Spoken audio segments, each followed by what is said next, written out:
ሰላም ጤና ይስጥልኝ እንደምን አምሽታችኋል የተከበራችሁ ተመልካቾቻችን ሳምንታዊ የመገናኛ ብዙሃን ዳሰሳ መርሃ ግብራችን ነው ከዚያ ጀምሮ ወደናንተ የሚደርስ ነው የሚሆነው የዛሬ መርሃ ግብር አሰናድተን ወደናንተ በማድረሱ በኩል እኔ ሄኖክ ደሲና ባልደረባዬ ያየለ ስራኒ አብረናችሁ ቆይታ እናደርጋለን ካፍታ ቆይታ በኋላ መልሰን እንገናኝ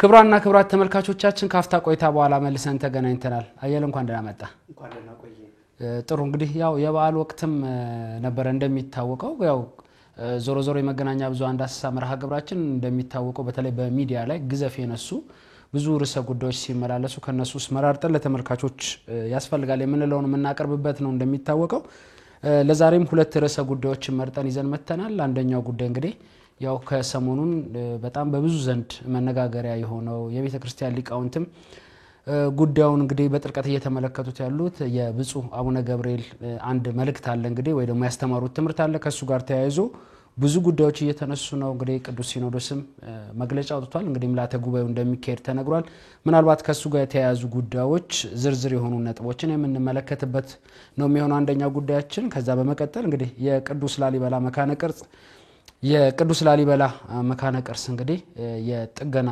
ጉዳይ በተደጋጋሚ ሄድሳቱ ሲነሳ ቆይቷል አሁንም እንግዲህ ምክክር ተደርጓል ወደ ስራ ለመግባት ማለት ነው ቀደም ሲልስ የነበሩ የምክክር ሂደቶች ምን ውጤት ያመጡ ነበር እስካሁንስ የነበረው ሂደት ምንድነው የሚመስለው አሁንስ አንደው ምንድነው የምንጠብቀው የሚለውን ጉዳይ የምንመለከት ነው የሚሆነው መልካም ቀዳሚ ወደምናደርገው ጉዳይ እንግባ እንግዲህ እንደሚታወቀው ያው በፍኖተ ጽድቅ ሚዲያ የምዕራብ ሸዋ ሀገረ ስብከት ሊቀ ጳጳስ ብፁዕ አቡነ ገብርኤል አንድ ትምህርት አስተምሮሱ ተለቆ ነበር በተለይ የስቅለት ዕለት ነው እንግዲህ ያ መርሃ ግብር የተለቀቀው ማለት ነው ከሱ ጋር ተያይዞ ብዙ ጥያቄዎች ተነስተዋል ብዙ ጉዳዮች እየተነሱ ነው ያሉት ምናልባት እንደውኛ እንደ ዝርዝር ጉዳይ እንደ መገናኛ ብዙሃን ዳሰሳ የተነሱት ጉዳዮች ላይ ዲቴል ባንገባም ግን እንደ መገናኛ ብዙሃን ዳሰሳ ይመለከተናልና በአብዛኛው የመገናኛ ብዙሃን እየተነሳ ያለ ሐሳብ ስለሆነ ለመገናኛ ብዙሃን ዳሰሳ መርጠናል ማለት ነው ሲቀጥል ደግሞ የቤተ ክርስቲያናችን ትልቅ ጉዳይ ስለሆነ ማለት ነው ምናልባት እንግዲህ ከሱ ጋር ተያይዞ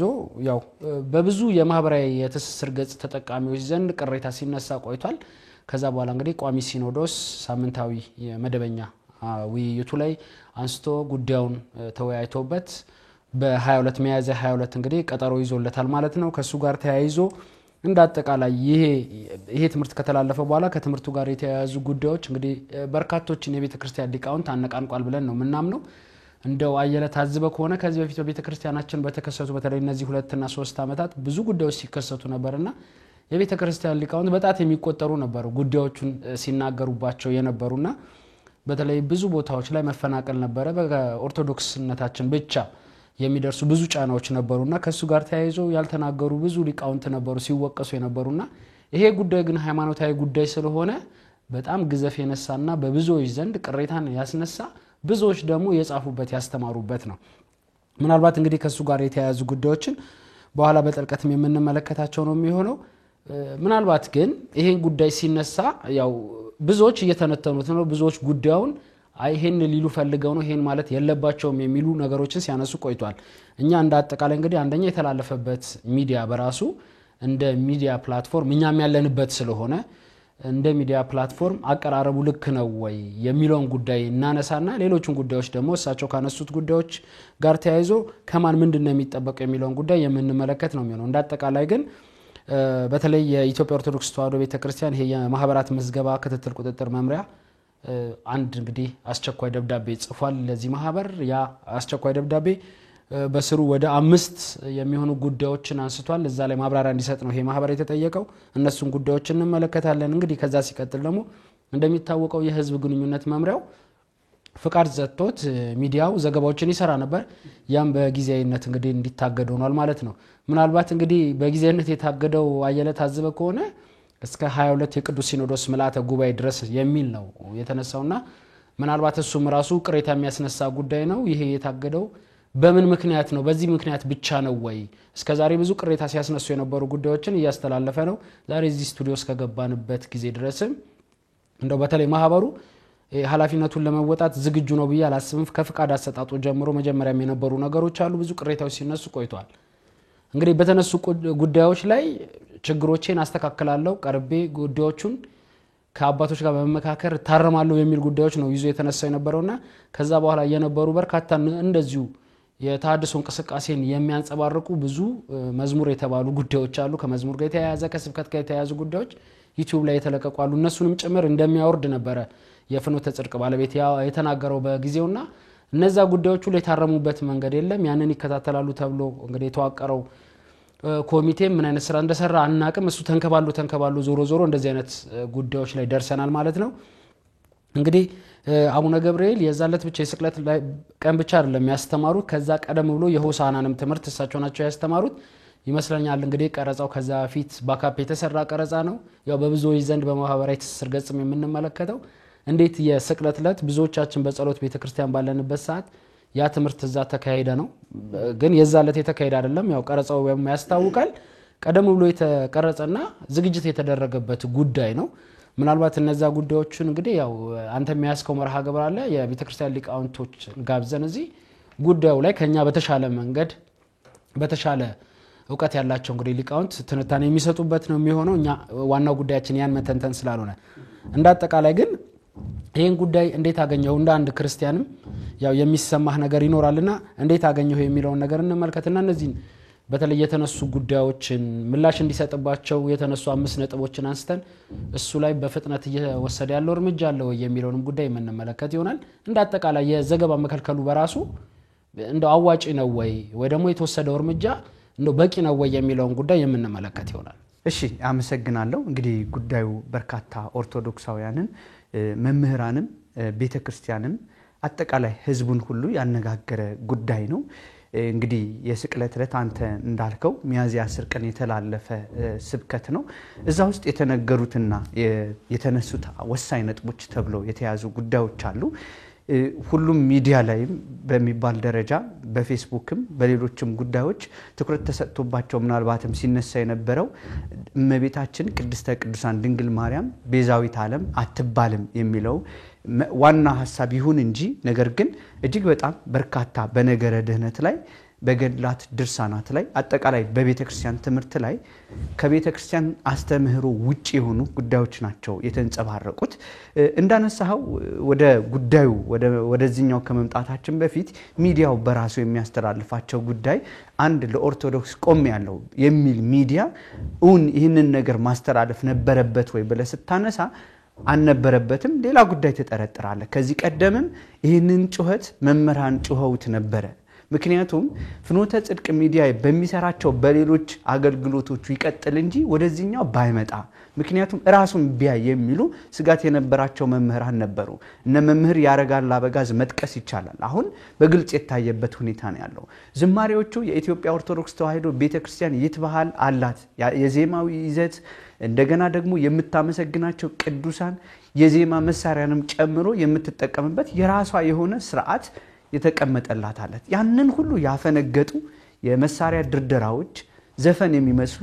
ሙዚቃዎች ማለት ይቻላል በተደጋጋሚ ሰው የሚጮህባቸው ጉዳይ ጆሮ ዳባ ልበስ ተብሎ እየተላለፉ ይገኙ ነበር የሚዲያው ባለቤትና ወይም አጠቃላይ የማህበሩ ትልቁ ሰው ተብለው የሚጠቀሱት ባለሀብቱ አቶ ጸጋይም ቢሆን የኢትዮጵያ ኦርቶዶክስ ተዋሕዶ ቤተክርስቲያን እሴትን አስጠብቀው እንደሚቀጥሉ ነበር ከዚህ ቀደም የተናገሩት ነገር ግን ቃላቸውን ሲፈጽሙ አላየንም ከዚህ የከፋ የሚያደርገው ደግሞ በነገረ ድህነት ላይ በጣም ፈጽሞ እስከዛሬ ተሰምቶ የማይታወቅ ይሄ ሁሉንም መምህራን ያነቃነቀ የተባለው ልክ መፈንቅለ ወይም ደግሞ ከዚህ በፊት በአባቶቻችን ላይ ያነበረው መንበር ግልበጣ ሲደረግ የነበረው አይነት አንድነት ነው ያለው ለምን ይሄ የመጨረሻው አንገትህን ለሰይፍ የምትሰጥበት ጉዳይ ነው ይሄ አንድ የኢትዮጵያ ኦርቶዶክስ ተዋሕዶ ቤተክርስቲያን አባት የሚያስተምረው ሳይሆን አንድ ፕሮቴስታንታዊ ወይም የሉተርን ትምህርት የሚከተል ሰው የሚያስተላልፈው ትምህርት ነው ጎልቶ የወጣው የእመቤታችን የቅድስት ድንግል ማርያም ቤዛዊት ዓለም አትባልም በግልጽ ነው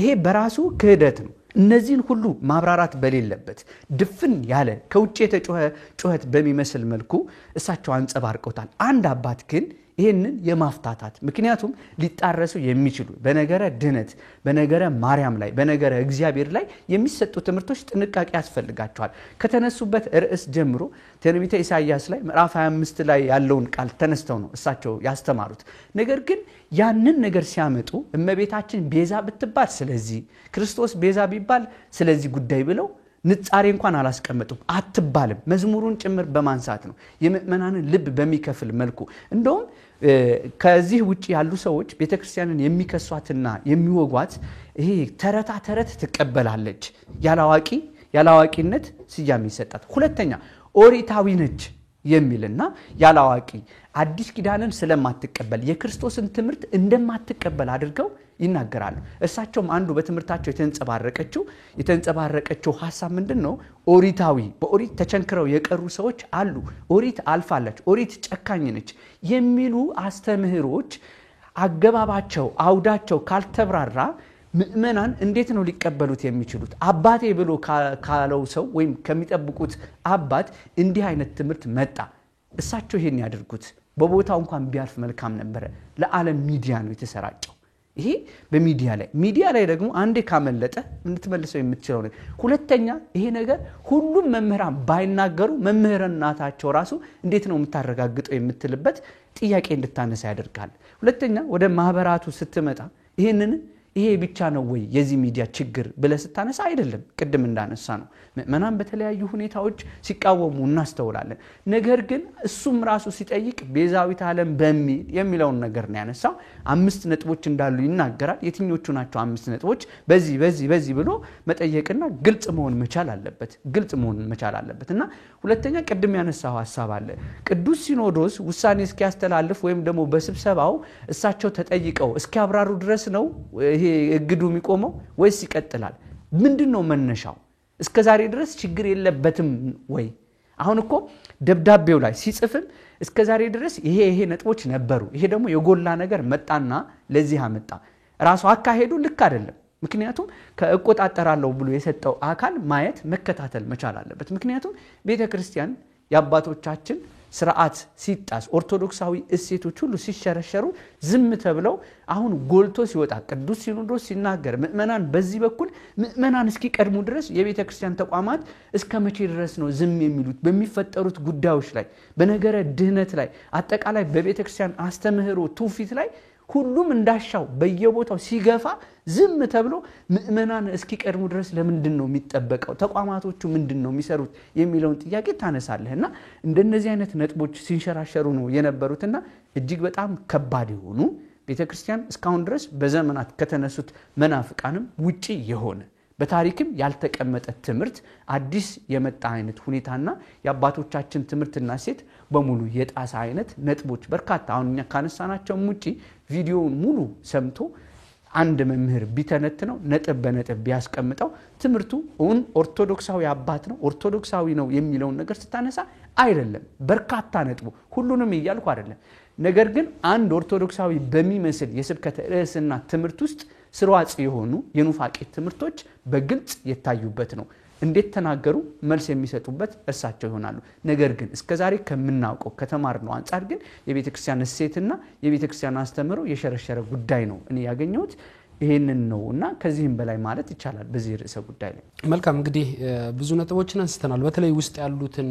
ዝርዝር ጉዳዮች ቀደም ሲል ስናነሳው ነበር ደጋግመን ሊቃውንተ ቤተክርስቲያንን ጋብዘን እንግዲህ ጉዳዩ ምንድነው ማለት ከምን አንፃር ነው የተናገሩበት አውድን ጨምሮ በቤተክርስቲያን አውድስ እንዴት ነው የሚታየው የሚለውን ጉዳይ ያው ወደ ተመልካቾች የምናደርስ ነው የሚሆነው ቅዱስ ሲኖዶስ ምልዓተ ጉባኤ እንግዲህ እየተጠበቀ ነው ያለው ምን አይነት ውሳኔ ይወስናል እሳቸውስ እንደው ለተናገሩት ንግግር ላስተማሩት ትምህርት ምን አይነት ምላሽ ይሰጣሉ ከምን አንፃር ነው ያስተማሩት የሚለውን ጉዳይ ያው በቅዱስ ሲኖዶስ ውሳኔ የምንመለከተው ነው የሚሆነው ከዛ በኋላ ደግሞ ተያያዥ ጉዳዮችን ይዘን በቴሌቪዥን የምናቀርብ ነው የሚሆነው ምናልባት እንግዲህ እንደ መገናኛ ብዙሃን ዳሰሳ ቀደም ሲል ሳነሳውም ነበርና የወጡ ጉዳዮችን ነው ጠለቅ ብለን እየተመለከተን ያለነው ምናልባት የማህበራት ምዝገባ ክትትልና ቁጥጥር መምሪያ እንደሚታወቀው በደንብ ቁጥር 3 2015 ዓ.ም እንግዲህ መሰረት ነው ፍቃድ የተሰጠው ይሄ ማህበር ማለት ነው እንግዲህ ፍቃድ ከተሰጠው በኋላ ፍቃድ የተሰጣቸው ማህበራት ፍቃዳቸው የሚነጠቁበት ደግሞ የተለያዩ መስፈርቶች እንዳሉ በዝርዝር አስቀምጧልና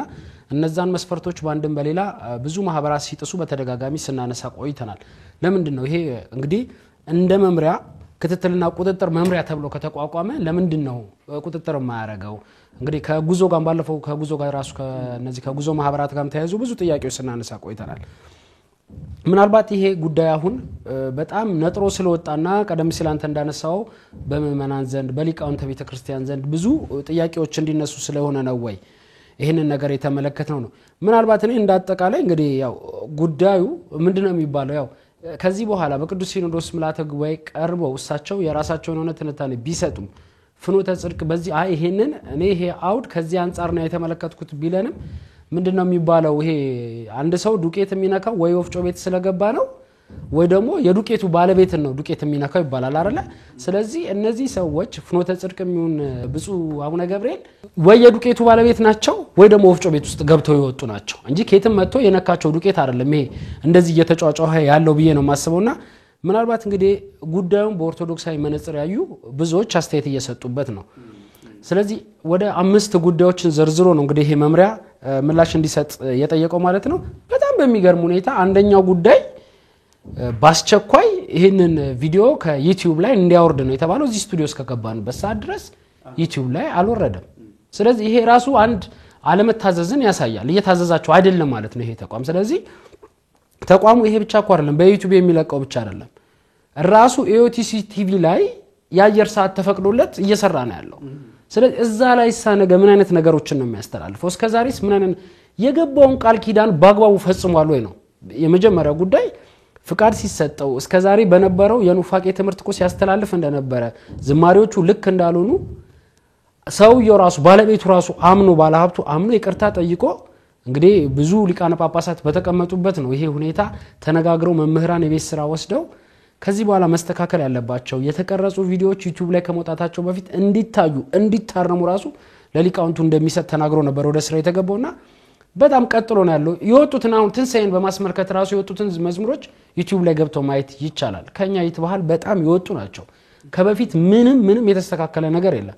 ስለዚህ ምንድነው ይሄ ተቋም እየሰራ ያለው የሚለው ነገር በጣም በሚገርም ሁኔታ ነው እንግዲህ የህዝብ ግንኙነት መምሪያው ፍቃዱን የዘገባ ፍቃዱን የከለከልኩትኝ አለ ትምርቱ ውዝግብ በማስነሳቱ ነው የሚል ነጥብ ነው ያነሳው። ትምርቱ ውዝግብ በማስነሳቱ ነው መከልከል ያለበት ወይንስ ፍቃድ ራሱ ሲሰጠው እኮ የቤተ ክርስቲያኗን ስርዓትና ህግ ቀኖና ዶግማን ጠብቆ እንዲያስተላልፍ ነው። እኛ የምንናገርበት አሁን ያለንበት ሚዲያ ጭምር ፍቃድ የሚወስደው ከዚህ ጋር ተያይዞ ነው። ስለዚህ ይሄን ስርዓት የጣሰ ትምርት እያስተላልፈ ትምርቱን ማስተላለፉ ብቻ አይደለም ይሄ ሚዲያ መርሃ ግብሩን የዘረጋው ራሱ ሚዲያው ነው አይደል እንዴ? ይሄ መርሃ ግብር ያስተማረው እኮ ራሱ ፍኖተ ጽድቅ ማህበር በራሱ ተቋም ውስጥ በራሱ መድረክ ላይ በዚህ ርዕሰ ጉዳይ ባስተማሩበት ርዕሰ ጉዳይ ላይ ነው ያቀረበው። እንደው ይሁን እሺ ይሄ ኑፋቄ እዛ መርሃ ግብር ላይ ወይ እዛ አውደ ምህረት ላይ ተላልፏል። እንደው በምን መነጽር ተመልክተውት ነው ወደ ሚዲያ ደግሞ ያመጡትና ከአዳራሽ ሰፋ ባለ በአለም ላይ ላለ ምእመን መድረስ አለበት የሚል አስተሳሰብ ኖሯቸው ነው ይሄንን ያስተላልፉት የሚለውን ጉዳይ በጥልቀት መመልከት መቻል አለበት ብዬ ነው ማስበው። ህዝብ ግንኙነትም ቀጣይም እንግዲህ አሁን እኮ ብዙ ዘገባዎችን እንሰራለን። ፍቃድ ለማግኘት የቤተ ክርስቲያኗን ስርዓት ዶግማና ቀኖና ጠብቀው የሚሰሩ ዩቲዩበሮች እኮ አሉ። ፍቃድ ለማግኘት ጥረት ያደረጉ ፍቃድ የተከለከሉ እነዚህ ሰዎች እንዴት ነው ፍቃድ የተሰጣቸው? ፍቃድ ከተሰጣቸውስ ምን ያክል ነው ክትትል እየተደረገባቸው ያለው የሚለውን ጉዳይ በደንብ መመልከት ነው ያለበት ብዬ ማስበውና ከዚህ በፊት የነበሩ ቃሎቹን መስካላ ከበረ ድረስ ይሄን ጉዳይ ስለተፈጸመና ቅዱስ ሲኖዶስ ቀርቦሳቸው ማብራሪያ ስለሰጡ ብቻ ፍኖተ ጽድቅ መልሶ ወደ ስራ መግባት አለበት ብዬ አላስብም። እንዳጠቃላይ ግን የዚህ የማህበራት ምዝገባና ክትትል ቁጥጥር መምሪያው ማለት ነው ያስቀመጣቸው እንትኖች ጉዳዮች ጥሩ ናቸው ብዬ ነው ማስበው። አንደኛ እንግዲህ ከቀረጻ በኋላ ኤዲቲንግ ተሰርቷል ወይ ይሄ የብዙዎቻችን ጥያቄ ነው። በተለይ ደግሞ ሙያ ውስጥ ላለ ለኛ ጥያቄያችን ነው። እኛ ራሱ ኤዲቶሪያል ቦርድ አለው ወይ ኤዲቶሪያል ፖሊሲ አለው ወይ ይሄ ተቋም ራሱ ፍኖተ ጽድቅ የሚባለው ተቋም አለው ወይ? ያንን ማየት ያልተቻለው ለምንድን ነው? ራሱ እንግዲህ ፍቃዱን የሚሰጠው አካል ይሄንን ጭምር በፌስቡክም ይሁን በዩቲዩብም ይሁን በምንም አይነት ስራ ብንሰራ ይሄንን የሚከታተልበትን ፕላትፎርም ራሱ መዘርጋት መቻል ያለበት ይመስለኛል። እንግዲህ ያው ሌላው የተላለፈበት ቀን እንዴት ተመረጠ የሚለው ነጥብ ነው እንዲመልሱ የተፈለገው። እንደው ኤዲት ከተደረገ ተደርጓል ብሎ ምላሽ የሚሰጥ ከሆነ ይሄ ተቋም በምን መልኩ ነው ከነ ህጸጹ ሊወጣ ይቻለው? ያ ብቻ አይደለም እንግዲህ እኔ ዋናው ጉዳይ አሁን ሙሉ ኤዲቲንግ ያልተሰራው ቀረጻ ቪዲዮ አብሮ ይምጣልን ብሏል። ምናልባት እንግዲህ ይሄንን ምላሽ እንዲሰጡ ቪዲዮ ይምጣ ችግር የለው ባስቸኳይ እንዲወርድ ተብሏል። ባስቸኳይ አልወረደም ቪዲዮም ይምጣ። ከዛ በኋላ ግን እዚህ ተቋም ላይ የሚወሰደው እርምጃ ምንድነው ማለት ፍቃዱ ይቀማል ግን ሰውየው ባለ ሀብት ነው አዎ ብዙ ሀገረ ስብከቶችንም ጭምር የሚረዳን ነው የሚሉ ሊቃነ ጳጳሳት ሲነሱ እንሰማለን ብዙ ጊዜ ግን በዚህ መልኩ ስራዎችን እየሰራ እኔ አንድ ሀገረ ስብከትን ወይ አንድ አጥቢያን መርዳት አለበት ብዬ አላስብም። በቃ ባይረዳ ቢቀር ነው የሚሻለው አይደል? ኑፋቄ እየተዘራብን በገንዘብ ኑፋቄ ከሆነ ምንገዛው ይሄ መሆን መቻል ያለበት አይመስለኝምና ከእንደዚህ አይነት ጋር ተያይዞ በተደጋጋሚ እዚህ ተቋም ላይ ሲነሱ የነበሩ ሐሳቦች አሉ። ምናልባት እንግዲህ እንደ ጠቅላይ ቤተ ክህነት ያሉ መዋቅሮች ከዚህ በፊት በተሻለ ፍጥነት የተለያዩ መግለጫዎች ወጥተዋል፣ የተለያዩ ውሳኔዎች ተወስነዋል። ምናልባት ጉዳዩ ግን መታየት ያለበት እንደተባለው ትምርቱ ውዝግብ ስላስነሳ ሳይሆን የተላለፈው ጉዳይ ከቤተ ክርስቲያን ስርዓትና ትውፊትም ጋር የማይገናኝ ጉዳይ ስለሆነ ነው። ይሄን ማመን መቻል አለባቸው ብዬ አስባለሁ ተቋማቱ እንጂ ምዕመናን ስለተጫጩ ወይ ደግሞ የቤተ ክርስቲያን ሊቃውንት ስለተነሱ አይደለም። ለምንድን ነው ምዕመናን ይሄን ያክል ጉዳዩን አግዝፈው የተመለከቱት? ድምጻቸውን ሰምተናቸው ማናቀው በአገልግሎት ተጠምደው ያሉ የቤተ ክርስቲያን ሊቃውንት በየገዳማቱና አድባራቱ ያሉ ሊቃውንት በምን መልኩ ነው ድምጻቸውን ሊያሰሙ ይቻሉ? እዚህ ላይ ግን እኔ አንድ ጥያቄ ማንሳት ፈልጋለሁ። ምዕመናን ለምሳሌ ይሄንን ትምርት የሰሙት ምዕመናንና ይሄን የተቃወሙት ምዕመናን ልዩነትን እዚህ ጋር መገለጽ ያለበት ይመስለኛል። ምዕመናኑ ይሄን ትምርት ሲሰማ ጸጥ ብለው መስማት ቪዲዮን እኔ በእውነት ነው ምን ደጋግሜ ከ3 ከ4 በላይ አይቻለሁ። ለዚህ ነገር እንደምንመጣ ስትነግረኝ ምንድነው ያሉት ነጥቦች ስትል ከራስ ተነስታ አይደለም የምታነሳውና ምዕመናን በዚህ ልክ ሪአክት ሲያደርጉ ለምሳሌ በሶሻል ሚዲያ መምህራን ሲጽፉ እዛስ ያሉት ምዕመናን ያልተማሩ ናቸው ወይስ ኦርቶዶክሳዊ ሐሳብ የላቸው? እንዴት ነው በዚህ ልክ ዝም? እኔ አንድ ታሪክ ልንገር። መምህራንም ጭምራሉ በነገራችን መምህራንም ጭምራሉ ምዕመናን ይሄን ሲሰጣቸው እንዴት ዝም አሉ? የኔ ጥያቄ ማለት አሁን ሁሉም እንደየ ድርሻው ሲሰጥ ይሄ ይወሰድ። ሁለተኛ ኤዲቶሪያል ቅድም ካነሳው አንፃር ሲነሳ ለምሳሌኛ አንድ ስራ ሰርተን እኔ አንተ ሲያይ የክፍሉ ኃላፊ ያይዋል ከክፍሉ ኃላፊ ባሻገር ኤዲቶሪያል ቦርድ አይቶ መርምሮ ተቃድ ሲሰጥበት አምኜበታለሁ ብሎ ያለ የሱ ኤዲቶሪያል ቦርድ በዚህ ትምርት አምናለሁ ነው በቃ ምንም አይነት የማያሻማ በዚህ በተላለፈው ትምርት አምናለሁ። ስተት እኮ አይደለም። ስተት ቢሆን ይሄ ሁሉ ጩኸት ሰምቶ እጅግ በጣም ይቅርታ እንጠይቃለን።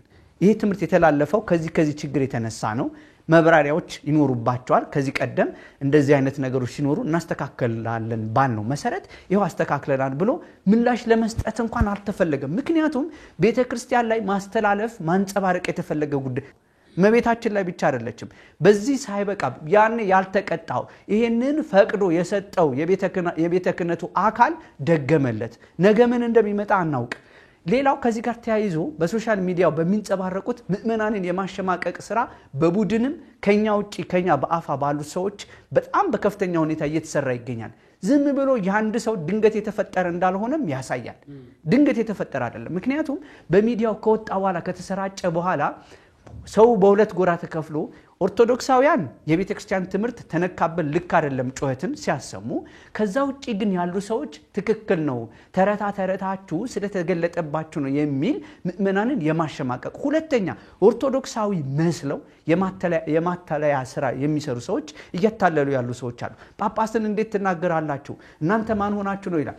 ወደ ዘርም ጭምር ወደ ዘር ፖለቲካም ጭምር የሚከቱ ወደ ዘር ሰዎች ፖለቲካ ጳጳስ ግን የቤተ ክርስቲያን ትምርት በህግ ተቀመጠው የቤተ ክርስቲያን ትምርት ባያመጣ ይላል። የቤተ ክርስቲያን ህግ ከተቀመጡት የሐዋርያት ሲኖዶስም ላይ ተቀምጧል በሌሎችም ላይ አለ። የቤተ ክርስቲያን ትምርት ባያመጣና ኑፋቄ ቢከተል ስለ ጵጵስናው አይፍራው ነው የሚለው ህጉ። አንድ የአባቶቻችን ሁለተኛ ይህ ኑፋቄ ያመጣ አባት ስለሆነ አይደለም አይደል? አባቶች ከዚህ በፊት ከመወገዝም በትምርቶቻቸው አንቀበልም ብሎ ኖ ማለትን የተጀመረው ዛሬ አይደለም ከአባቶቻችን የወረስነው። ቅዱስ ዮሐንስ አፈወርቅ ሲያባርሩትና ስደት ሲመጣበት ምዕመናንን ምን አላቸው? ራሱን በትህትና የማይገልጥ እኔ አልገባም ብሎ ለክርስቶስ ትምርት ራሱን ዝቅ የማደርግና የቤተ ክርስቲያን ትምርት የማያመጣውን አትቀበሉ እንግዲህ አባቶቻችን ያስቀምጡታል። ስለዚህ አሁን ይሄ በስርዋጽ የምእመናንን የዋህ ልብ ለማክሸፍና ሐሳቡ ግን እንዲሰራጭ የሚፈልጉ ሰዎች በዚህ በኩል በመምጣት ጳጳስን ይባላል። አሁን እኛ የግል ሐሳብ አላነሳንም፣ ግል ሁኔታ ውስጥ አንነካንም።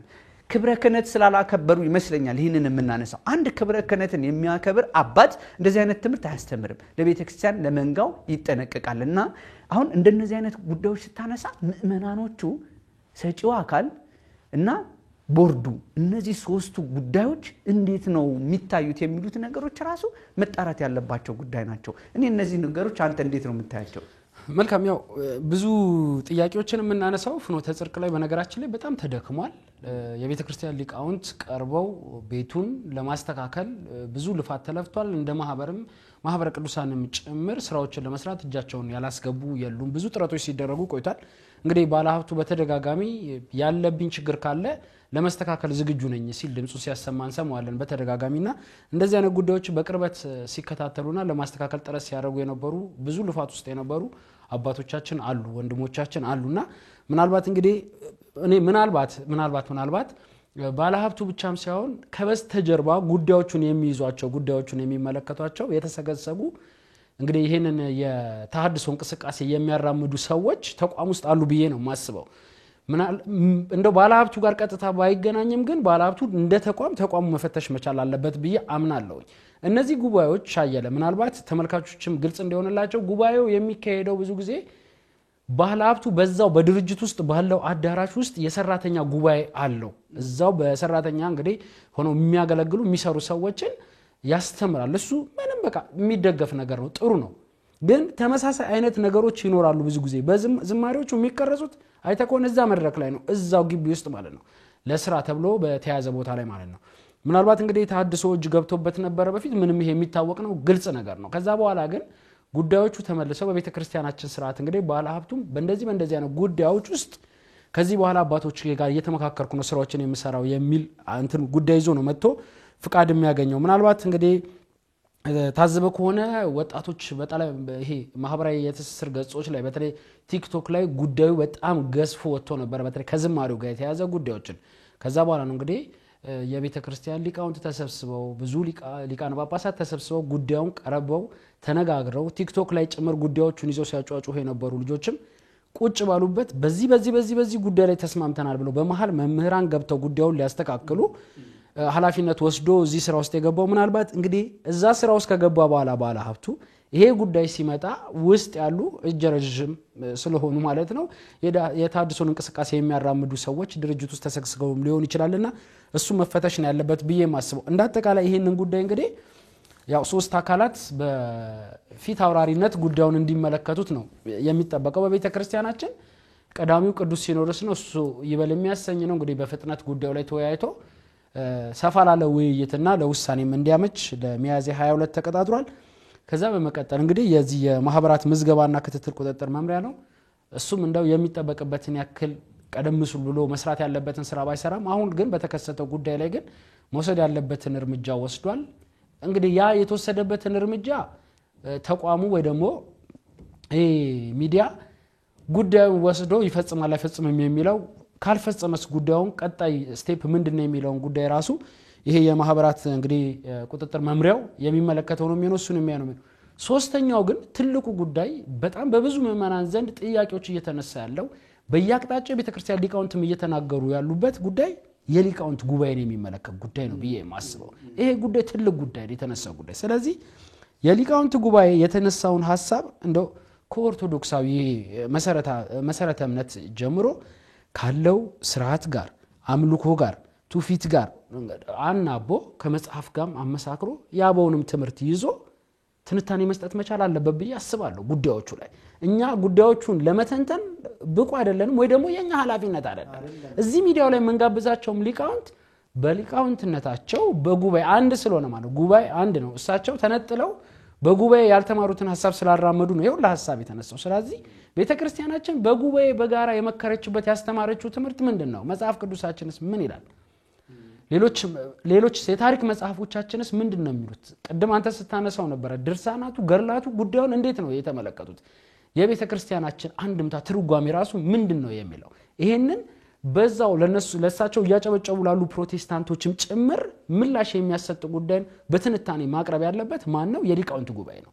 ስለዚህ የሊቃውንት ጉባኤ የፊታችን ሚያዝያ 22 እንግዲህ ትልቅ ጉባኤ አለ ሀገር አቀፍ እንደሚታወቀው ዓለም አቀፍም ነው በርግጥ ጉባኤው ተብሎ እየተጠበቀ ነው ያለው እንደዚህ አይነት ጉዳዮች ሲከሰቱ ግን ኢሚዲየትሊ አክሽን መውሰድ ላይ መዘናጋትን እናይበታለንና እንግዲህ ምናልባት ከቅዱስ ሲኖዶስ ስብሰባ በኋላ እዛ ስብሰባ ላይ የተወሰነውን ውሳኔ ይዞ ደግሞ የሊቃውንት ጉባኤ ጉዳዮችን የሚያይበት ነገር ይኖራል ብዬ አስባለሁ ግን እንደ ኃላፊነት እነዚህ ሶስት ተቋማት ኃላፊነታቸውን መወጣት መቻል አለባቸው ቅዱስ ሲኖዶስ የራሱ አሰራር የራሱ የሆነ አካሄድ አለው እኛ አባቶቻችንን የምናዝበት አግባብ የለም በቤተክርስቲያናችን በመጣንበት ባደግንበት ስርዓት ማለት ነው ግን እንደ አጠቃላይ እንደ ልጅነት የተሰማንን ስሜት ያው እናንጸባርቃለን ብዙ ጊዜና አባቶች ጋር ነው አንድ ይቅርታና ይሄ በነገራችን ላይ አሁን ስናወራ ሊቃውንት ጉባኤ ምናምን የኢትዮጵያ ኦርቶዶክስ ተዋሕዶ ቤተክርስቲያን አባቶች ሲያስተምሩ በነገረ ቤተክርስቲያን ላይ ጥናታቸውን የሰሩ ሰዎች ወይም የቤተክርስቲያን እውነት ዓለም አቀፋዊነቷ ስታነሳ አሁን አባቶች የቅዱስ ሲኖዶስ አባላት ተሰብስበው የሚያወጡት ዶግማ ሃይማኖት አዲስ ነገር እኮ አይደለም ያለው አስቀድሞ የተሰራው ማስጠበቅ ሲጣስ መጠበቅ ነው የሚጠበቀው አንዱ ከተጣሰው ውስጥ የተነሳው ስለ ቤዛነት ጉዳይ ሲነሳ በጸሎተ ሃይማኖት ያለው ስለ መስቀል ቤዛነት የተነሳ ነው ይሄ የተደነገገው ጉባኤ የሚጥስ ነውና የተሰጠው ትርጓሜ ሁሉ ካለው ሁኔታ ከአውዱ ውጪ ሆነ የሚያጣፋ ልክ መጽሐፍ ቅዱስ ብቻ ብሎ ከቤተክርስቲያን ውጪ ያለ ሰው የሚያራምደው ሐሳብ ሲመጣ ሊቃውንት ጉባኤ ራሱ እንደ ሊቃውንት ጉባኤነቱ መግለጫ ተጠብቃል አሁን ሁሉም ድርሻውን ተጠብቀለ ከሁሉም ድርሻ አሁን ማህበራቱ የሚጠበቅበትን ያህል ጥያቄ ጠይቋል በቂ ነው አይደለም የራሱ እንትን ቢኖርበትም ግን ጠይቋል ቅዱስ ሲኖዶስ የራሱን ድርሻ ወስዷል የሊቃውንቱም ጉባኤ እርግጥ ከፊታችን ስራ ቢኖርበትም ይሄ ጉዳይ ዝም የሚባል ጉዳይ አይደለም ምክንያቱም የአባቶቻችን ቀኖና ዶግማ ስርዓት ትምርት በነገረ ድህነት ላይ የተነሳ ጉዳይ ነው ይሄ በቤተክርስቲያን ታሪክ ውስጥ ነገረ ሰማዕታትን የሐዋርያት መሰደድን የክርስቶስ ሰው መሆንን ሁሉ ባዶ የሚያደርግ ሐሳብ ሲነሳ ዝምታው ምንድነው በዚህ ብቻ መቆም የለበትም በርግጥ አባቶቻችን አሁን እኛ ጉዳዩ ላይ ነው ከምን አንጻር ተነሳ በጣም ማብራሪያ እንዲሰጥበት የሚያስፈልገው ጉዳይ ነውና ሊቃውንት ጉባኤ እስካሁን ድረስ ስራውን ባለ መስራቱ ነገሮችን ባለ ጥግ ባለ ማስያዙ በርካታ ክፍተቶች እያስተዋልን እየተመለከትን እንገኛለንና አንዳንድ ጊዜ ሚዲያው የሚሸውደው እናንተ ከማን በላይ ናችሁ የሚለው ምልከታ ለማንጸባረቅ ማሳያዎች አሉ ቤተክርስቲያን በነገራችን ላይ አባቶቻችን ሲያስተምሩ የጥቂት ሰዎች አይደለችም በጥቂት ሰዎች የምትመራ አይደለችም በክርስቶስ ደም ተመስርታ ዓለም አቀፋዊት የሆነች ትናንት የተሰራች የምንከተላት እንጂ ዛሬ የምንፈጥራት አይደለችም በመንፈስ ያለች ነች እና ይሄንን መረዳት ያለብን ይመስለኛልና ከማን በላይ ናችሁ የግለሰብ የሚያደርጉ አሉ አንዳንድ ሰዎች አይተ ከሆነ ቤተክርስቲያኒቷ ቀጥታ የግለሰብ የከሌ እነከሌ መተው እንደዚህ ያደረጉበት እናንተ ማን ስለሆናችሁ ነው የሚል ሐሳብ ይንጸባረቅበታል ቤተክርስቲያን እንደዛ አይደለችም ራሱ ቤተክርስቲያን የምንረዳበት መልኩ ሊያንሻሩሩት የሚፈልጉበት ጉዳይ በራሱ ትክክል አይደለምና ራሱ አባቶቻችን ጋር ጥያቄ ታነሳለ ትክክል ካልሆነ መመከር አለበት ችግር ከሆነ እኛ የምናነሳው ሐሳብ ራሱ ልክ አይደለም ማለት ነው ገብቷል ችግር ከሌለ ልናነሳ አንችልማ ምክንያቱም ትክክል ካልሆነ አንድ ሰው እንደው የመጀመሪያው በክርስቶስ ላይ ጽርፈት ክህደት ኑፋቄ ተናግሮ ሊቆ የነበረው አሪዮስ ሲወገዝ እኮ በክርስቶስ ላይ ያለው ሐሳብ ነው አይደል ያንን ሐሳብ ያንጸባረቀው ሰው አላቅም ቀኖና ጊዜ ተሰጥቶት ሊሆን ይችላል መቼ አርፎ መቼ ታግሶ ነው ብቁ ሆኖ ለሚዲያነት ራሱ መውጣት የሚፈቀድለት ቀኖናው የቤተክርስቲያን ስርዓቱ እንዲ ነው ወይ አንድ ሰው ቀኖና ተሰጥቶት ወደ ነበረበት እምነት ለምሳሌ ከዛ ቀደም የነበሩት ጉባኤያት ላይ ይታዘዙ የነበሩት አንድ ሰው ከምንፍቅናው ሲመለስ አይደለም ፐብሊክ ላይ ወጥቶ ከማስተማር ወይም ስራዎች ከመልቀቅ ቀርቶ የቤተክርስቲያን አባል ሆኖ ለቁርባን እንኳን የሚበቃበት ሰዓት የቀደሙት ጉባኤያት ውሳኔዎች ዞር ብለ በተመለከታቸው አንድ ሰው እስከ 25 ዓመት እኮ ደጅ የሚጠናበት ጊዜ ነበር ይሄ ሰውን ያራቀ ስለመጣ እየተሻሻለ ሶስቱ ዓለም አቀፍ ጉባኤዎች ቢኖሩም ከዛ በፊት የነበሩ ከዛ ቀደም የተሰሩ ጉባኤያት አሉ በቤተክርስቲያን ታሪክ ውስጥ የነበሩት ሰዎች ስለዚህ ይሄ የመንፍቅና ጉዳይ ይሄ የሌላ የትቢት ችግር እኮ አይደለም የስነ ምግባር ጉዳይ አይደለም ይሄ ነገረ ሃይማኖት ጉዳይ ነው አሁን ምንም አይነት ድጋፎች ምንም አይነት ገንዘቦች ምንም አይነት የሰዎች መሰባሰብና ኃይል ከዚህ ሊያናውጥ የሚችል ጉዳይ አይደለም። ጉዳዩ በጣም ሲሪየስ ነው። እንደ ቀላል ነገር እንዲህ ተብሎ የሚሰራበት የሚተውበት ጉዳይ አይደለምና አባቶች ጋር ራሱ እኚህ ሰው ማንም ሰው የማንም መጥፋት አይፈልግም እንዲመጣ ነው። በትክክለኛይቷ ኦርቶዶክስ ተዋሕዶ ቤተክርስቲያን ትውፊትና ስርዓት ከመጣ እሰየው እኛ ማን ስለሆነ ነው እንትን የምንለው። ነገር ግን አባቶች ራሱ በትክክለኛው መስመር እንዲመጣ ካላገዙ ስተቱን ካገዙ ከደገፉለት ተጠያቂው ራሱ እሱ ብቻ ነው ወይ የሚለውን ጥያቄ ማንጸባረቅ ፈልጌ ነው እዚህ ላይ። መልካም የጠቀለልን እንሂድ። እንግዲህ ቀጣይ ውሳኔዎች የቅዱስ ሲኖዶስ እንግዲህ ያው ከመላእክተ ጉባኤው በኋላ ብዙ ውሳኔዎች ይጠበቃሉ። እንግዲህ በመመናንም በቤተክርስቲያን ሊቃውንት ዘንድም እየተጠበቁ ያሉ። በርግጥ እንግዲህ ቅዱስ ሲኖዶስ በመንፈስ ቅዱስ የሚመራ ነው እንደምናውቀው። ጉባኤ እንደሌላው ስብሰባ ተሰበሰቡ ተበተኑ ወይ ደግሞ ይሄን ወሰኑ የምንለው አይደለም። በጸሎታችን ሁላችንም ማገዝ መቻል ነው ያለብን። እግዚአብሔር ያመላከታቸውን ውሳኔዎች ይወስናሉ። የቤተክርስቲያን እንግዲህ አካሄዷን ስርዓቷን ከጥንቱ የመጣውን ከአቦ የተቀበሉትን ነው የሚያስኬዱትና ምናልባት እሱ ነገሮች የምንጠብቅ ነው የሚሆነው። ከዛ ግን አዩ ሁላችንም ጥንቃቄ ማድረግ መቻል ያለብን ብዬ ማስበው አንደኛ ድርሻችን ምንድነው? እንደዚህ አይነት ጉዳዮች ሲከሰቱ የኛ ድርሻ ምንድነው? እንደው ጣታችንን ከመቀሰራችን በተጨማሪ እኛ እንደ አንድ የኢትዮጵያ ኦርቶዶክስ ተዋሕዶ ቤተክርስቲያን አማኝ እንደ አንድ ሰው ምንድነው ማድረግ ያለብኝ?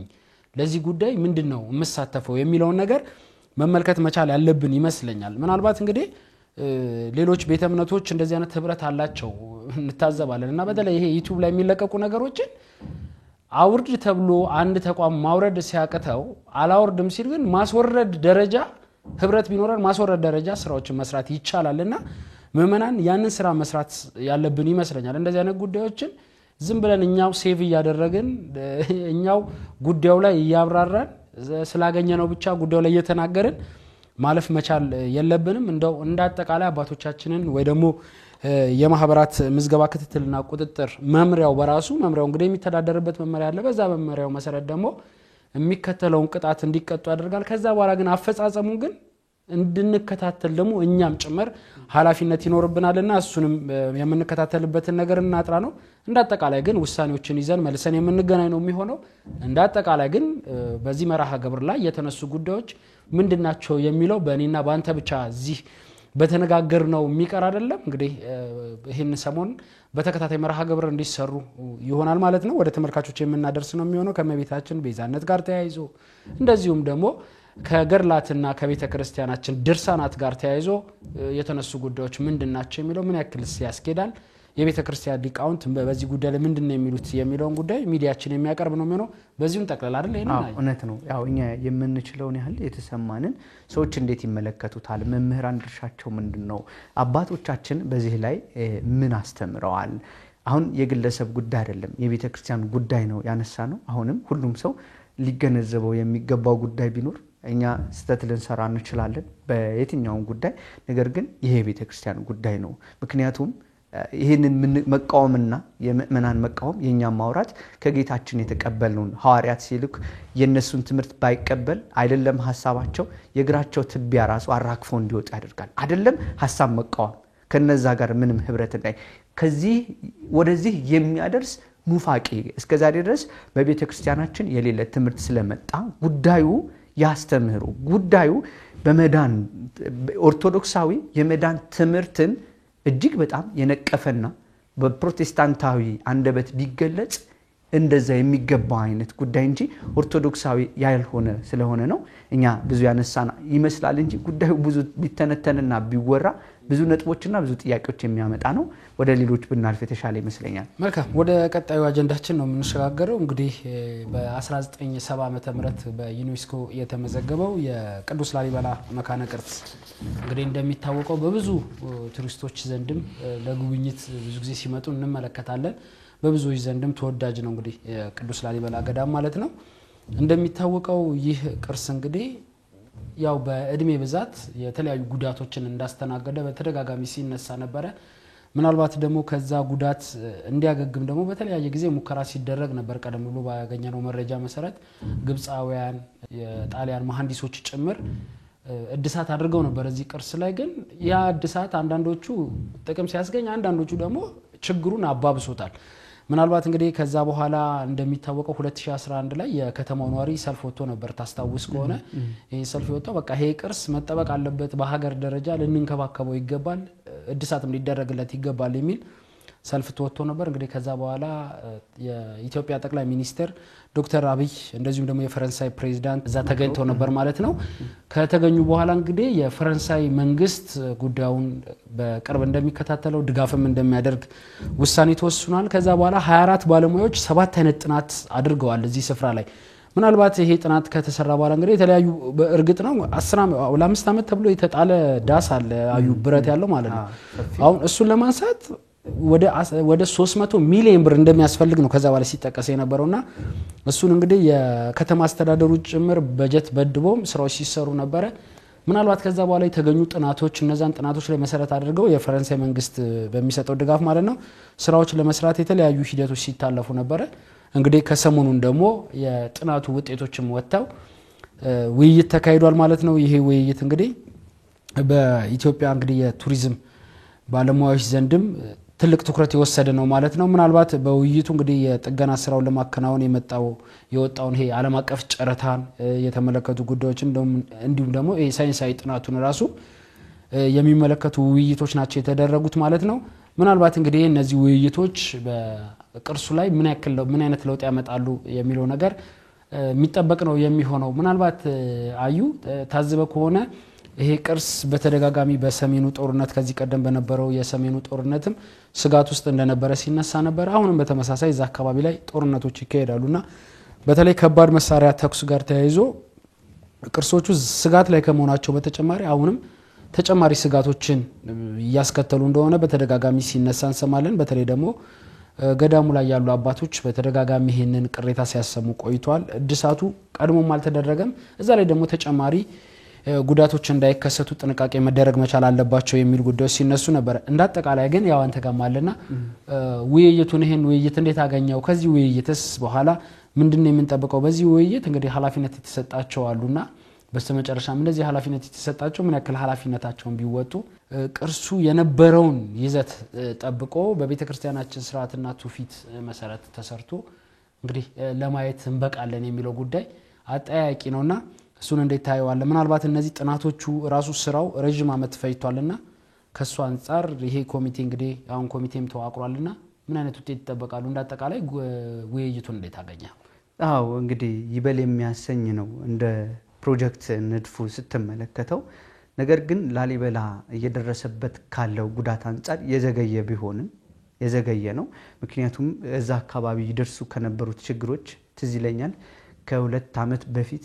ካልተሳሳትኩኝ ብፁዕ አቡነ ኤርሚያስ የሀገረ ስብከቱ ሊቀ ጳጳስ አካባቢው ላይ እየተደረገ ያለውን ጦርነት አስመልክተው ምንም እንኳን ወደ ቅርሱ የጦርነት ወይም ደግሞ የመሳሪያ ተኩስ ቀጥታ እዛ ላይ ባይኖርም በአካባቢው ጦርነት መከሰቱን ተከትሎ እየተተኮሱ ያሉት ከባድ መሳሪያዎች እያናጋው እንደሚገኝና ከፍተኛ ርብርብ ካልተደረገ ላሊበላ አሁን በመናየው ልክ ሊኖር እንደማይችል ሲናገሩ እናስተውላለን ከዛም ቀደም መታደስ እንዳለበት በጣም በርካታ ጊዜ ጩኸቶች ይሰሙ ነበር ነገር ግን አሁንም ያው ውይይት ነው ከፍተኛ ጥንቃቄ ነው ይባላል ነገር ግን አሁንም ስተት እንዳይሰራ ምንድነው የዚህ ውይይት ፍሬ አሁን ከዚህ የተቀመጠው ከዚህ በፊት የሚናጋውን ነገር ለመጠበቅ ነው ምክንያቱም ጉዳቱን ለመቀነስ ነው በሚል የተቀመጠው ነገር ግን በትክክል ተጠንቶና እውን ያንን ነገር ለማቆየት በትክክለኛው ስፍራና በተገቢ ሁኔታ ባለመቀመጡ አሁን ሊነሳ ሆኖ እድሳት ሊያስፈልገው ሆነ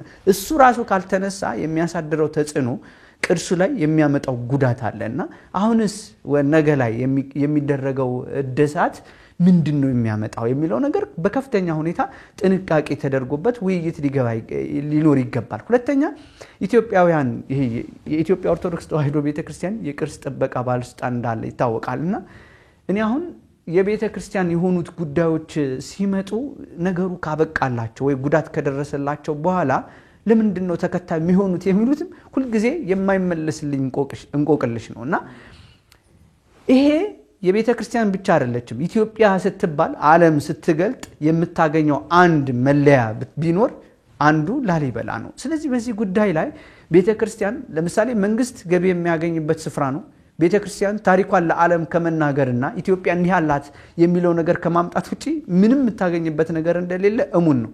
ምክንያቱም በአካባቢው ብዙ ጊዜ ባለው አንድ እንደው ሰርፕራይዝ የሚያደርግ ነገር በገዳሙ ያሉትን እንኳን ሰዎች መመገብ የሚችልበት አቅም የለውም። ከዚህ በፊት የማህበረ ቅዱሳን ሙያና ማህበራዊ አገልግሎት ዱቄቶቹን ይዞ ሄዶ ሲረዳን እናስተውላለን። በዛ ልክ በድህነት አረንቋ ውስጥ ያለ ነው። ያ ማለት ምንድነው? በርካታ የውጪ ጎብኚዎች ሲመጡ መንግስት ገቢ የሚያገኝበት ነው። ስለዚህ ይህንን ነገር ተመልክቶ ዝም ማለት ለሚመለከተው አካል ፐብሊሳይዝ አድርገ ጉዳዩን በሚዲያም በሚመለከታቸው አካላት ያለበት ሁኔታ ሊደረግለት የሚገባው ጥንቃቄ መቼ ነው እድሳት ሊደረግበት የሚገባ ኢትዮጵያውያንስ አሉበት ወይ? በዚህ ውስጥ በጣም በጥንቃቄ መሰራት ያለበት አንዳንድ ጊዜ ምን እንደሚሰራ ስለማታውቅ ብዙ ጊዜ ከመሬቱ ጥናት ተነስቶ ካፈሩ ጋር ተገናኝቶ እየተሰሩ ያሉት ጥናቶች በትክክል ባለሙያው አየው ወይ የሚለው ነገር በትክክል መነሳት አለበት። ምክንያቱም ይሄን ብቻ አይደለም ደብረ ብርሃን ስላሴ ጎንደር የሚገኘው እድሳት ተደረገለት ተብሎ ሌሎች ፓራዶክስ የሚያደርጉ ነገሮች ነበሩ። ለምሳሌ ዜናዎችን ለመስራት በእንትን ባንበት ሁኔታ ላይ ክርክሮች እንደነበሩ እናውቃለን። ብረቶች ተቀምጠውበት ወደፊት ስጋት ሊያደርስ የሚችል ነው ቅርሱ ላይና አሁንም የተቀመጠው እንትን ሁሉም ያየው አይመስለኝም የሚልን የአማራ ባህልና ቱሪዝም ቢሮ አይቶት ፈቅዶና ምንም አይነት ችግር እንደሌለው የተረጋገጠ ነው የሚል ከዚህ በፊት እኔ ራሴ በስልክ ደውዬ የቱሪዝም ባለሙያው ስጠይቃቸው ውይይት እንደተደረገ ተናግሯልና አካባቢው ላይ ደግሞ ሄደ ስትጠይቅ የሆኑ ሁለት ሐሳቦች እንዳሉ ታስተውላል። አሁንም ቅዱስ ላሊበላ ላይ ሊሰራለት ታሰበው እቅድ ፕሮጀክቱ የተሳካ እንዲሆን በጣም ከፍተኛ የሆነ በኢትዮጵያ ውስጥ የሚገኙ ኢትዮጵያውያን ሊገዳቸው የሚችል የተጠናው ጥናት ልክ ነው ልክ አይደለም የሚለው ነገር የግድ ኢትዮጵያውያን በስፋት መሳተፍ አለባቸው። የውጪ ሰዎች ብቻ አይደለም መምጣት ያለባቸው። የውጪ ባለሀብቶች ማገዛቸው መደገፋቸው ይበል የሚያሰኝ ነው ይሁን። ነገር ግን ሳንቲሙን ይዘው ሲመጡ ባለሙያቸውን ይዘው ሲመጡ ምንድነው የሚሆነው? የሚሰራው ኮንስፓይሬሲም ስለማናቅ አሁን ይሄ ፕሪሚቲቭ የሆነ ሐሳብ ማሰብ ብቻ ሳይሆን ከጥንቃቄ ጭምር ምክንያቱም ያየነው ነገር ስላለ ማለት ነው። ይጠቅማል ተብሎ የሚቀመጠው ነገር እንዳይጎዳው ኢንጂነሮች የአፈር ባለሙያዎች ሁሉንም የሚመለከታቸው ተሰባስበው በአንድነት መከረውበት ለህዝብ ይፋ ሊሆን ይገባል። ማለት የጥቂት ሰዎች ብቻ መሆን የለበትም። ወይም አቡነ ኤርሚያስ ስለሚገዳቸው ብቻ ሁሉ ጊዜ የሳቸው ጩኸት አይደል መሆን ብቻ የለበትም። የቤተክርስቲያን ቅርስ እስከሆነ ድረስ ቤተክርስቲያን አለኝ ብላ የቅዱሳኖቿን መካን ቅዱሳት መካናቶቿ መካከል አንዱ የሆነው ታሪካዊ ስፍራዎቿ ለመጠበቅ ትልቁን ድርሻ ልትወጣ ይገባል። ይሄ ደግሞ ነገሮች ካበቃላቸው ከሆኑ በኋላ ሳይሆን ከመሆናቸው በፊት መሆናቸው ጥሩ ነው። አሁንም አረፈደም። ነገር ግን ቅርሱ ከፍተኛ ጉዳት ላይ እንደሚገኝና አሳሳቢ ደረጃ ላይ እንዳለ ራሱ አቡነ ኤርሚያስም ሲናገሩ ነበር። ከዚህ ቀደምም በተደጋጋሚ ሲወጡ ነበር። ነገር ግን ምን ጠብቀው ምን አይነት ጥንቃቄዎች ናቸው የሚደረጉት? የሚሰራውስ የሚቀየረው በምን አይነት ሁኔታ ነው ለውጥ ሊያመጣ የሚችለው? የነገውን ቅርስ አስጠብቆ ማቆየት የሚቻለው እንዴት ነው የሚለው ነገር ላይ ከፍተኛ ጥንቃቄ ይኖራል ብለን ተስፋ እናደርጋለን። ነገር ግን ይህ ጉዳይ በትክክል የተደረሰበት ለህዝቡ እየተሰሩ ያሉት ስራዎች ህዝቡ አውቆት ማገዝም ቢያስፈልግ መዋጮ ቢያስፈልግ ህዝቡ በትክክል የኛ ነው ብሎ እንዲነሳ ከህዝብ ጋር መሰራት መቻል አለብን። ሁሉ ጊዜ የሆነ ነገር ሲመጡ በሚዲያ ተገልጾ መተው የለበትም። ህዝቡ የኔ ብሎ በነቂስ አንድ ላይ ወጥቶ ስለዚህ ጉዳይ ድምጹን ሊያሰማለት ከሚገቡት ቦታዎች መካከልና ሊጠብቃቸውም ከሚጠበቅበት ስፍራዎች መካከል አንዱ የላሊበላ ቅዱሳት መካናት ያሉት ቅርሶች ናቸውና እዚህ ጉዳይ ላይ ውይይቱ መልካም ሆኖ ያለ ግን ከፍተኛ ጥንቃቄ ሁለተኛ ቅርሱን አስጠብቆ ወደፊት ማሻገር የሚችል ስራ ለመስራት በጣም በርካታ ስራዎች ይተበቅባቸዋልና ይሄ ፍሬያማ ይሆናል ብለን ተስፋ እናደርጋለን። እኔ የምለው ይሄንን ነው። እንግዲህ ያው ውይይቱ ላይ የቱሪዝም ሚኒስቴር ከፍተኛ የስራ ኃላፊዎችን ጨምሮ የኢትዮጵያ ኦርቶዶክስ ተዋሕዶ ቤተክርስቲያን የቅርስ ጥበቃ ባለስልጣንም እንደዚሁ ደግሞ የላሊበላ ከተማ አስተዳደር ሌሎችም ደግሞ በዚህ ያልተጠቀሱ ባለድርሻ አካላት በአማካሪ ኮሚቴነት ስለተቋቋሙ ምናልባት እንግዲህ ይሄ በመከከር ቀደም ሲል አንተ ስታነሳቸው የነበሩ ጉዳዮች በመከከር ከተሰሩ ውጤት ያመጡን ብለን ማሰብ አንችልም። ውጤት የሚያመጡ ናቸው ብለን እናስባለን። ግን ከዚህ በፊት ከነበሩ ሁኔታዎች አንፃር ያሉን ስጋቶች አስቀምጠናል። ምናልባት እንግዲህ እንደዚህ አይነት ውይይቶች ስልጠናዎችም ጭምር እንደሚኖሩ ነው የተመለከትነው።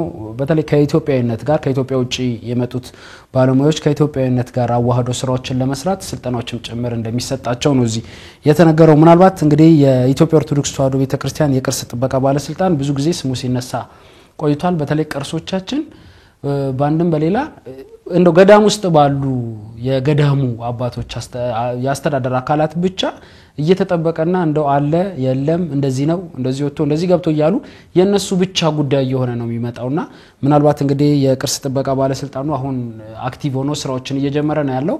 ምናልባት ይሄንን በጥልቀት የሚመለከተበትና ራሱንም አገልግሎት ላይ መሆኑ ስራ ላይ መሆኑ ከሚያሳይበት አንዱ ይሄ የቅዱስ ላሊበላ መካነ ቅርስ ነው ብዬ ነው ማስበውና ይሄ እድሳት እንግዲህ ውጤት አምጥቶ በቅርቡኛም እንኳን በዚህ በመገናኛ ብዙሃን ዳሰሳ አያለ በጣም በተደጋጋሚ አንስተናልና እንደው መቼ ነው ተጠናቆ እንደሌሎቹ እድሳት እየተሰሩ እንግዲህ ተመረቁ ይያልን እንደምንሰራቸው ገዳማትና አድባራት እንዳሉ ቅርሶች ሁሉ የቅዱስ ላሊበላንም ቅርስ ታድሶ ተጠናቆ እሱንም እናበስርበት ጊዜ ቅርብ እንዲሆን እንመኛለን። በዚህ አጋጣሚ ምናልባት እንግዲህ ሌላ የምጨምረው ጉዳይ ከሌለ በዚሁ እናጠናቀቅ።